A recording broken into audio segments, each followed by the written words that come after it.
Imagine the coast of the Roman Empire, 117 AD. Torches flicker along the shoreline as guards scan the dark horizon. Suddenly, a new kind of thunder rips through the night. Two CH-53E Super Stallion helicopters materialize out of the darkness, low, fast, and silent until they're right on top of you.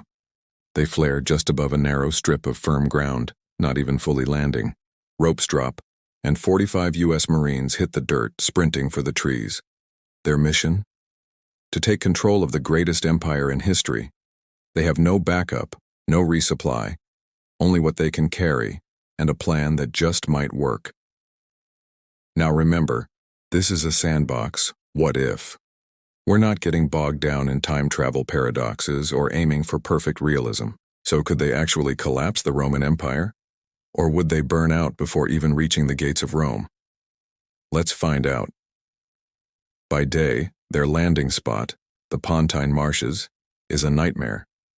The air is thick, the ground is mud, and clouds of biting insects carry malaria. But for the Marines, it's perfect cover. The reeds grow taller than a man, and even Roman patrols stay clear. This spot was chosen for one reason. It's the closest landing zone to Rome that's big enough for 2 helicopters without alerting every watchtower on the coast. Land any closer, and by dawn, Rome's gates would be locked, and 8,000 Praetorian guards would be waiting. But from here they get one full night of total invisibility. The Marines move fast. They stash gear in waterproof bags, dig shallow sleeping holes, and launch scout drones. Just 45 men watching an empire from the shadows. Each one carries an M4, an M18 sidearm, grenade launchers, C4, and night vision. But their supplies are critically low. 3 days of rations and just enough batteries for their gear if they're careful. The countdown has begun. Their goal isn't to hold ground, it's to decapitate Roman leadership before they even know they're under attack. How do you bring down an empire with just 45 men? They consider 3 options. Plan A, a head-on assault on Rome. Hopeless. They'd be outnumbered and annihilated. Plan B, start a rebellion. It worked in other places, but here they have no local contacts, no maps, and not enough weapons. That kind of war takes years. They have maybe a week. So they go with Plan C, a shock campaign. A series of carefully planned strikes and psychological warfare. They will hit key targets, disappear, and repeat, not to win battles but to shatter Roman confidence. In a world without flashlights, they own the night. Their first target, Forum Appii, a small hub southeast of the capital. At 3 a.m., using suppressed rifles, they burn the stables, destroy courier notes, and vanish.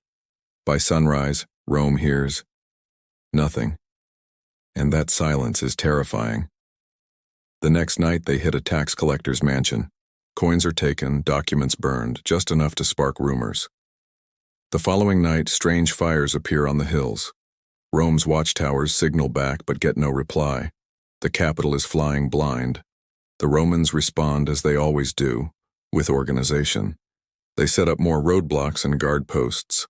But the Marines, using thermal scopes and drone intel, slip past them unseen, leaving false trails to send patrols chasing ghosts. Their next strike is an aqueduct. A single controlled blast on a support column, and a section of Rome loses its water. Then, they ambush a small Praetorian convoy. Grenades, followed by precise rifle fire. 10 seconds, and it's over.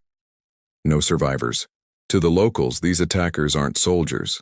They're demons or gods.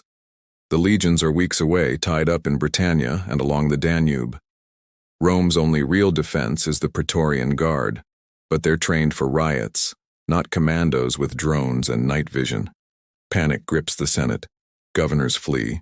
Grain shipments stop. The city is starting to strangle itself. Then comes the final move.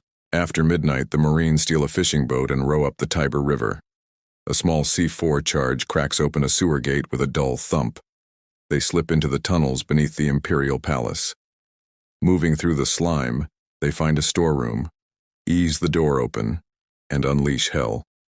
Flashbangs and smoke grenades fill the marble halls. Team 1 secures the kitchens. Team 2 neutralizes a guard post before a single sword is drawn. Team 3 uses a breaching tool to quietly open the door to the regent's chambers. The Praetorian prefect reaches for his sword and is taken down with one silenced shot. The rest of the guards freeze. The regents, still in their nightclothes, are zip-tied. Total time inside, less than 10 minutes. By sunrise, the palace is eerily silent. They did it. They broke the Roman chain of command in just 7 nights. But could they hold power? No.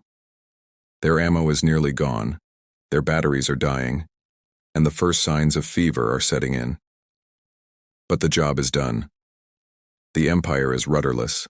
Generals and governors will now see a path to the throne, and the empire will either fracture or find a new, unexpected direction. The Marines' footprint would become legend. Were they gods? A lost civilization? A single platoon couldn't conquer Rome, but for one brief, terrifying week they held its fate in their hands. Thanks for watching. If you enjoyed this thought experiment, make sure to like and subscribe, because you won't want to miss what happens when a Navy SEAL team runs into 10,000 samurai. That one's coming up next.